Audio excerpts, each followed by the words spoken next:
गीता अपने जीवन का उतार चढ़ाव को लेकर काफ़ी परेशान थी। विवाह के पश्चात महीने छोड़कर उसका संपूर्ण जीवन तनावपूर्ण ही व्यतीत हुआ। उसके माता पिता उसका विवाह अति शीघ्र करना चाहते थे। उसने विवाह से इनकार करते हुए माँ से कहा, अभी मैं आगे पढ़ना चाहती हूँ, पढ़ाई पूरी करके अपने पैरों पर खड़ी हो जाऊँ तब मेरा विवाह कर दीजिएगा।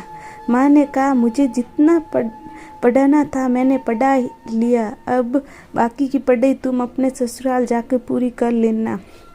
ना चाहते हुए भी उसका विवाह जौनपुर के एक खाते पीते परिवार में हो गया। शादी के बाद जब गीता ने पति के साथ कोलकाता जाने की बात कही तो उन्होंने स्पष्ट इनकार करते हुए गीता को समझाया, यहाँ मेरे माता पिता हैं, इसलिए अभी जाने की जिद मत करो, मैं तुम्हें बाद में अपने साथ ले जाऊंगा। कुछ समय पश्चात मायके में गीता ने एक बेटे को जन्म दिया। गीता ने अपने बेटे का नाम आर्यन रखा। बार बार आर्यन घुटनों के बल चलने लगा।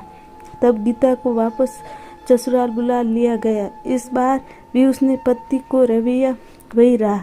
गीता जब भी कोलकाता जाने की कहती, वह कोई ना कोई बहाना बनाकर टाल देते। एक दिन माँ की मृत्यु की सूचना पाकर वो मायके आ गए। माँ का अंतिम संस्कार हो गया। 2 महीने के पश्चात एक दिन उसके पिता ने कहा, बेटी अब तुम्हारे अपने ससुराल चले जाना चाहिए।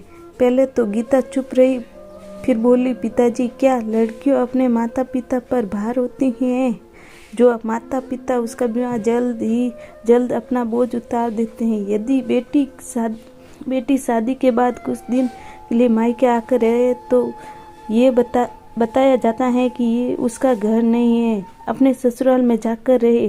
क्या सिंदूर पड़ते ही बेटियां पराई हो जाती हैं? कैसी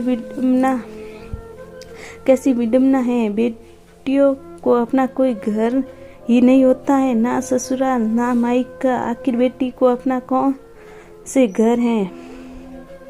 पिता निरस्त होकर गए। गीता लगभग 2 माह और रही। आखिर भाई भाभी के घर में कितने दिन रहती हैं? धीरे धीरे मन मुटाव बढ़ने लगा, अतः वो फिर ससुराल आ गई। गीता के मन में किसी कोने में ये बात घर कहती कि आखिर उसके पति उसे अपने साथ क्यों नहीं ले जाना चाहते हैं। जब विनोद आया तो उसने कहा, ये मेरा अंतिम फैसला है, या तो मुझे अपने साथ ले चलिए या फिर मेरा खर्चा पानी दीजिए। मैं अपने मायके उदयपुर में जाकर अलग कमरा किराए पर लेकर रहूंगी, परंतु अब जौनपुर में किसी भी कीमत पर नहीं रहूंगी। हार कर विनोद ने किराए पर कमरा लेकर उदयपुर रहने की स्वीकृति दे दी।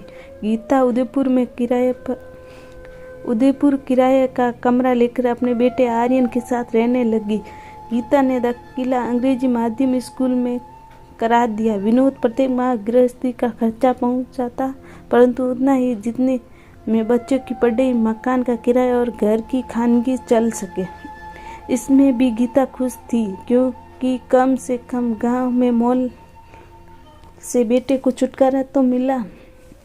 एक बार गर्मियों की छुट्टी में आर्यन ने पिता के साथ कोलकाता जाने की जिद की। ना चाहते हुए भी वो अपने परिवार को कोलकाता ले गए। गीता पहली अपने पति के घर कोलकाता आई तो बेहद खुश थी। साथ रहने के लिए दौरान उसे पता चला कि उसके पति किसी दूसरी महिला के साथ नाजायज संबंध है। उस दिन उसने पति से खूब बड़ा झगड़ा किया। रात पर अपने दुर्भाग्य पर आंसू बहाती रही। उसने नियति के आगे हार मान ली और वापस अपने बेटे के साथ उदयपुर आ गई। उसके सामने सिर्फ 2 ही विकल्प थे, या तो पति से समझौता करना, अपना जीवन व्यतीत करना, क्योंकि उससे पति के द्वारा भेजे गए पैसों से उसके घर का खर्चा किसी तरह चलता था, या फिर दूसरों के घर का चौका बर्तन कर अपने बच्चों का परवरिश करना।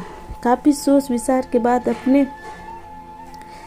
अपने पति के साथ समझौता कर अपने बच्चों की परवरिश करना उपयुक्त समझा। आर्यन अपने पिता विनोद की कमजोरी था। भले ही वो अपने पत्नी से बात ना करे, किंतु अपने बेटे से प्रतिदिन दूरभाष पर बातें करते थे। आर्यन में हाई स्कूल एवं इंटर की परीक्षा अव्वल नंबर पर उत्तीर्ण कर ली। ब्रिटेन की पढ़ाई करने के वो मद्रास चला गया। पिता ने उसकी पढ़ाई के लिए होने वाले खर्चे पर कोई कटौती नहीं थी।